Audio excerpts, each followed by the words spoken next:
ሰላም እንደምን አላችሁ ቤተሰቦቻችን። በዚህ ሰሞን ያገኘናቸው መረጃዎች ወደ እናንተ እናደርሳለን። ለዚህ ዩቲዩብ ቻናል አዲስ የሆናችሁ ሰብስክራይብ የምትለው ምልክት በመጫን ቤተሰብ ይሁኑ። ያላችሁን ሀሳብ አስተያየት በኮሜንት ሴክሽን ላይ ጻፉልን። እስከሚቀጥለው አንድ አመት ምርጫው እስከሚመጣ ኢትዮጵያ ያላት ጠቅላይ ሚኒስትር አብይ ብቻ። በዚህ ጉዳይ ለአፍታም ቢሆን መዘናጋት ተገቢ አይደለም። ማንም ፈንቅሎ መንግስት መሆን ይችላል አይቻልም እኮ መተላለቅ ነው እንጂ በፌደራል ደረጃም ቢሆን መፈንቅለ መንግስት የሚታሰብ አይደለም። ለራሽናል ጭንቅላት ከላይ ያለውን የሀገሪቱን ነባራዊ ሁኔታ የተመለከተ ረጅም ትችት ያቀረቡት ለጥያቄ መቅድም እንዲሆነኝ እንጂ መቼም ብልጽግና ስለ ሀገራዊ ችግሮቻችን አላይም፣ አልሰማም፣ አልናገርም ካለ ውሎ ማደሩ ጠፍቶኝ አይደለም። ሁሉ ነገር ጨለማ ነው፣ ሁሉ ነገር ጥፋት ነው፣ ሁሉ ነገር አዘቅት ነው፣ ሁሉ ነገር የለም ላሉት ክቡር ዶክተር ደሳለኝ እኔ ለእርሱ ነው ያዘንኩት። ምክንያቱም በዚህ ሁሉ ጨለምተኝነት፣ በዚህ ሁሉ ፔሲሚዝም ድንገት እድል ቢቀናውት ለኢትዮጵያ ሕዝብ ምንድነው የሚሰጡት? እርሱ በጨለማ ተውጠው ከጨለማ ብርሃን ያወጣ፣ ከጭንቀት ብርሃን ያወጣ፣ ተስፋ እንዴት ሳይሰንቁ ይሄን አልቻላችሁም እኔ መጥቼ ቀይረዋለሁ እንኳን ቢሉን ነው የሚሻለው እንጂ ሁሉ ነገር ጨለማ ከሆነ ጥሩ አይደለም።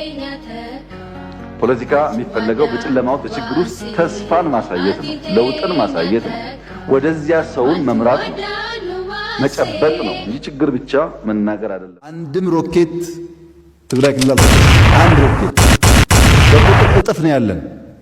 ቡርቴ ውሃ ጠጡኝ አቃተኝ።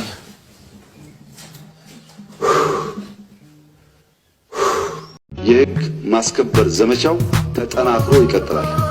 በሁሉም ክልሎች መፍትሄው ህግ ማክበር ብቻ። እንትና ነኝ፣ አርሶ አደር ነኝ፣ ባለባንዲራ ነኝ፣ ባለከዘራ ነኝ አይሰራም። ህግ ማክበር። ህግ ያላከበረ ይጠየቃል። በስንቱ ነው እኛ የምንሰቃየው? ህግ ማክበር ብቻ ነው ጋራንቲው። ከዛ በመለስ ሀሳብ መግለጽ መነጋገር ችግር የለውም እዛው ላይ። በነገራችን ላይ ቀይ ባህር ያስፈልገናል ኢምፖርታንት ነው የማይል ዓለም አለ እንዴ? ከምስራቅ ጫፍ ከምዕራብ ጫፍ ያስፈልጋል እኮ እዚህ ያሉ ሰፈራችን። ምን ነው እኛ ስንፈልገው ኖሮ ነው። ማንንም የማውረር ፍላጎት የለንም። በቢዝነስ ህግ ግን የማያወላዳ ምርጫ እንፈልጋለን። ግን ኢትዮጵያ ወደ ኤርትራ፣ ወደ ሶማሌ፣ ወደ ጅቡቲ፣ ወደ ኬንያ ወይም ወደ ሌላ ጎረቤቶቻችን አንድ ጥይት የመተኮስ ፍላጎት የላትም። በሉዓላዊነታቸው ጥያቄ የላትም። እያልን ያለነው በአፍሪካ ምርጥ አየር መንገድ አለን፣ እሱን ንጋራና ውሃ አጋሩን። በአፍሪካ አንደኛውን ግድብ ገንብተናል፣ እሱን ንጋራና አጋሩን። እናንተም ችግር አለባችሁ ኢኮኖሚ፣ እኛም ችግር አለብን፣ ተያይዘን እንደግ ነው ያልነው። አየር መንገድን እንጋራ ማለት እንዴት ጦርነት ሊሆን ይችላል? ህዳሴ ግድብ እኮ ስሙ ራሱ ኩራት ነው፣ እንኳን ልትጋራው ቀርቶ በስንት መከራ እኮ የገነባነው ጉዳይ ነው። እሱንም ቢሆን እንጋራ፣ ግድ የለም ፍሬሽ ውሃ እንጋራ ነው እየተባለ ያለ። ይህንን ጉዳይ በሰከነ መንገድ በሰላማዊ መንገድ መወያየት ጥሩ ነው። አሁን ባለው ሁኔታ አብይ አህመድን ማንም ሰው በጦርነት አይገረስሰው። አትችሉትም። ማንም ኦላም አይችለው፣ ፋኖም አይችለው፣ ቲዲኤፍም አይችለው።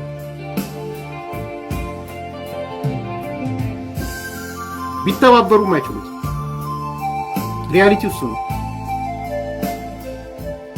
ምክንያቱም የፈል እስከ ማክሲመም መሄድ እስካለበት ርቀት የሚሄድ ነው። መግደል የሚያስቡ ሰዎች ፈሪ ብቻ ሳይሆን ቅዘናሞች ናቸው።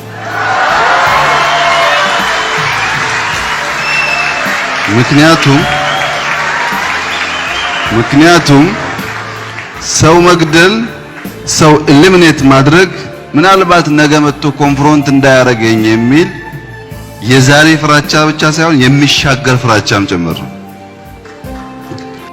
እኔ በሀገር ጥቅም የሚደራደር ማንነት ስለሌለኝ ወታደርም ስለሆንኩ ብዙ አልሰጋም። ሀገሬ የሚጠቅም ነገር ካገኘው ደግሞ ከየትኛውም ሰው ግለሰብም ይሁን ቡድን ኢትዮጵያ የሚጠቅምና ከደህንነት የሚያወጣ ጉዳይ ከሆነ በፍጹም ክብር አይሰማኝም። ለምኜ አመጣለሁ። መቼስ ሐሳብ አይደለም ሰው ታርዶ እያየን ነው። ሐሳብ አይደለም ሀብት ወድሞ እያየን ነው። ማን ነው ሀገር እያተራመሰ ያለው ታዲያ? ሰይጣን ነው ከሰማይ ላይ ዱብ እያለ የወረደ ህዝቡ እያጋደለ ያለው? ይሄን የሚያደርገው ብልጽግና ውስጥ የተሰገሰገ ሌባና እናንተ ውስጥ የተሰገሰገ ሌባ ነው።